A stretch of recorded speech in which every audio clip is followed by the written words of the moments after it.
A couple of days here on Valley roads. 6 people lost their lives over a 16-hour time frame in 4 separate car crashes.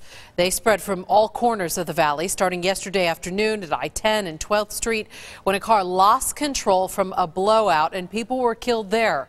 Another person lost their life in a crash near Lake Pleasant. Yeah, during this morning's commute, we had 2 deadly crashes, one at Dixoletta and I-17, where 2 people died in a crash where impairment is suspected. Another man died when his semi hit a wall at the 202-101 interchange. ABC 15's Angie Holdsworth is live tonight at the I-10. And Angie, the director of DPS is saying they're going to ramp up enforcement. Tell us what you found out.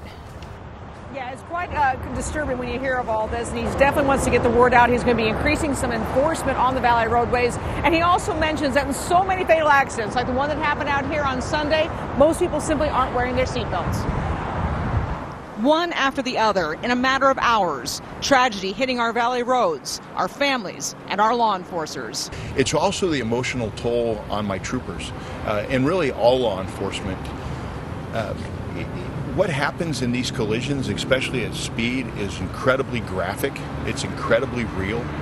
Fatal crashes are on the rise in Arizona, and so many of them share similar circumstances. Impairment, speeds, but more than not, the victims are not wearing their seatbelts. And it's really simple. If you buckle your seatbelt, you will probably survive almost any collision. DPS now focusing on a solution by hiring more DPS officers who will be positioned here in the Valley. The idea to be more visible and more vigilant. By nature, I try to have our troopers issue a lot of warnings.